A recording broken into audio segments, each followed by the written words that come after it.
short of greatness to always get top 8. I've only seen him get top. Personally, I've only seen him get top 16 a few times, but the Buzz definitely one of those names that it's a big pickup for sure. All right, so Sonic versus Marth, definitely a very interesting matchup. Not played too often, but you do see it every now and then.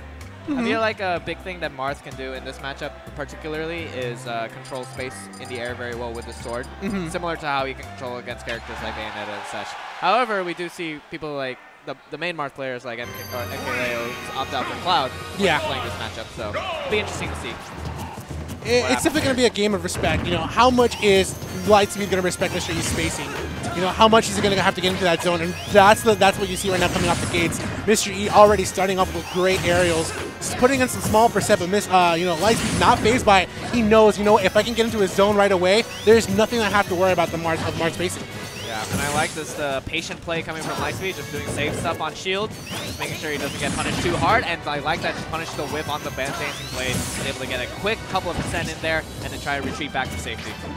All right, we see LightSpeed coming back to stage, looking for another run around at the second time, but Mr. E with a great couple aerials right there, gets the back air tipper, good solid to come back, but LightSpeed now controlling the stage, and Mr. E is quickly turning around. He doesn't like that he's on the stage, but going for the simple edge cut, but that upbeat gets him out of it in the nick of time. Yeah, I like that he tried to do the falling nair into a pop-up, which will lead into the forward smash air dodge read, but it didn't work because Lilat's platform was right there, and he ended up having to light onto there.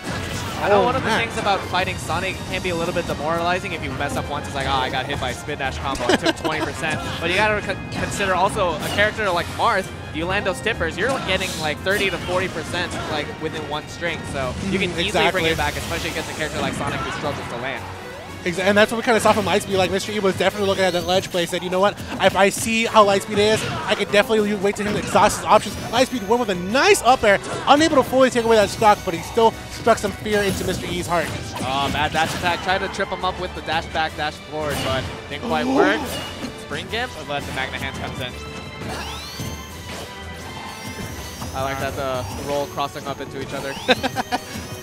That's kind of the general respect against each other. You know what? One player sees what they want, and they both they both understand. We want these things together, and we have to be careful at the same time. Yeah, that's something how you see in like mid to level to high level play sometimes, is that they'll always retreat towards neutral. But if you're a top level player, then you won't do the rollback like LightSpeed just did there. You just call it out with that tipper forward smash and just hit the stock at freaking 60, man.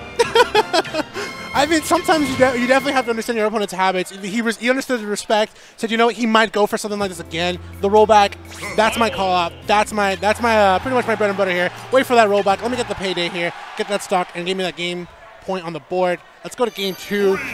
LightSpeed, he wasn't too far behind from other things. He definitely off the gates started off a little bit of aggression. Knew if I get into Mr. E's range right away, take the percent, run back. That's my game plan there, and I want to see him do it again. Mr. E, though, still keen to keep him away from him. He knows how the sword works. Just like that forward air tipper, 20%, 26% on LightSpeed. Yeah, in the beginning percent, a lot of Sonic's hits are minus. So if you don't get like a true combo like the up throw into whatever you want, then you can get hit out of your attack very, very easily. So far, LightSpeed already doing a pretty good start so far, but like I said before, Mr. E just able to reversal those situations. So like I said, a couple of hits with the tipper sword, and you're already bringing back the percent. You got to keep your calm and keep your composure against a character like this. Exactly. Oh man, ouch! But it's still living, man. I definitely gotta tell you that was a little bit scary for LightSpeed. Yeah. It's one of those deals, though. You have to keep your composure against Sonic. You have to understand, hey man, we've had 4 years in the making to fight Sonic in terms of the matchup. Yeah. At this point, you know how Sonic works. And definitely right now, LightSpeed giving us a taste of how he works. Striking so hard in Mr. E, but Mr. E still coming out that forward air, forwarding out LightSpeed off the stage. Sedge, what's going to be LightSpeed's call? He's unable to grab the ledge. Yep. One of those situations, it was still smart for Mr. E. You can allow him to just bounce off the shield, but you can also just spot dodge it, and it's super minus, so then you can go ahead and get a really big punish. Oh, that's the tech. heartbreaker. That's unfortunate. Yeah. Unfortunate from LightSpeed, they just couldn't close out the stock set. I mean, he was playing well overall, but it's just Mr. E was able to close him out, just keep it clean. Exactly. That set. I'll let that man snap of the finger. Always got to keep it clean, man. Definitely LightSpeed, no stranger to losses. I know that he's taken a few losses. He's got a lot of good wins, definitely for sure.